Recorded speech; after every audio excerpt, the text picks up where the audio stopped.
right, let's chat 9.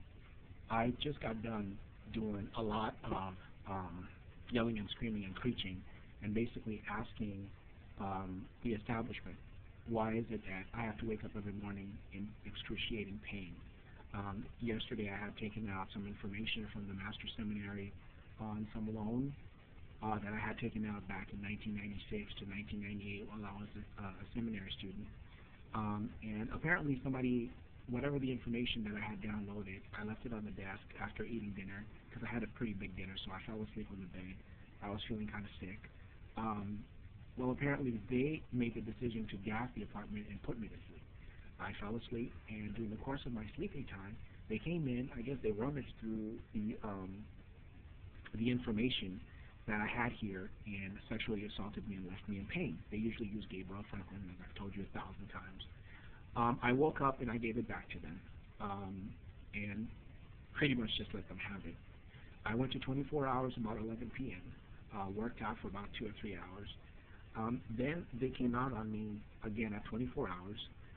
Now they're using the monitor here. There's a African woman that's a monitor. Her name is Felicia, and she herself, I don't know, what her involvement is, but they've used her as a community, as the LGBT community. They're using her face outside of this establishment. A couple months ago, they used her voice at Pizza Hut. Now they're using her face at 24 Hours Gym.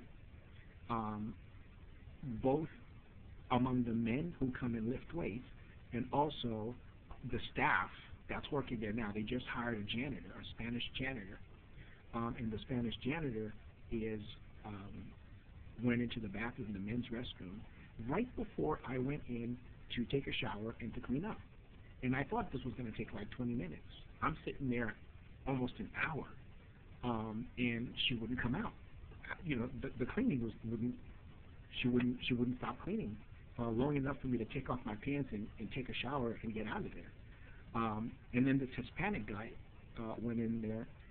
She walked out, let him do whatever it is that he was doing, and then as soon as I walked in there, she walked back in. So I thought, that's really peculiar. I was insulted by that. So I come home, pissed off. Melinda says to me, I can hear her, so she says to me, just get dressed and go home, and come back later or deal with it later. And I thought, okay, the guy that brought me, that allowed me to come in, the staff person, he had orange hair. He was being a dick when I came in. I asked him for a receipt, and he was really being an ass. And I just, he gave me a receipt without my name on it, without my information on it, and just handed it to me. And when I asked him for a receipt that had my information, he had an attitude. And I thought, you know what, this guy's going to be trouble. So I worked out, and on my way out, they gave it to me. They came out several times. They were using the Hispanics, and 3 times the Hispanics insulted me in the establishment. So when I walked out of the building, I gave it to the police department. I didn't go knocking on their door because they don't like it when I show up on their desk. So I raised my voice and I preached against them, and I said what I needed to say and basically related to them what had taken place. When I got home, I let the establishment know what was going on with Felicia. I went to sleep. From 4 a.m. to 9 a.m. this morning, they let me have it. I mean, they just let me have it. They gave it to my body.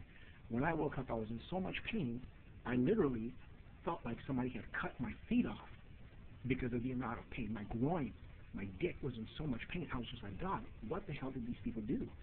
I guess either they took my penis and they squeezed it, or they're either squeezing it into pain, giving me a shot there, or they're masturbating it or sucking it. I don't know what they're doing to it, but those are the 2 places where I was in much pain.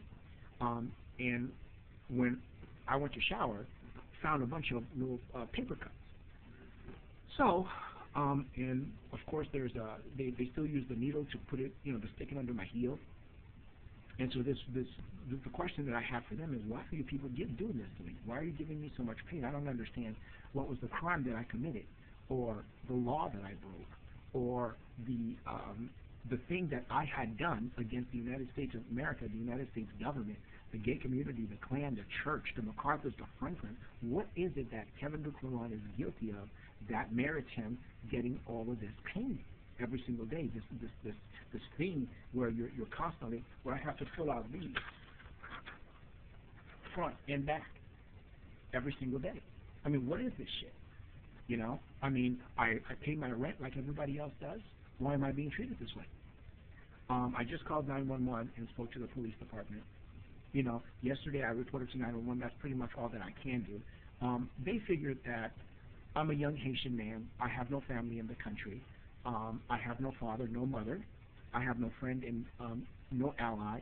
So I can't turn on to anyone. It would be me that have to submit. And so, you know, John MacArthur and Gabriel Franklin sees it as an opportunity for them to take advantage. You know, they figured I can't give it back to them. Well, why not just take advantage of me?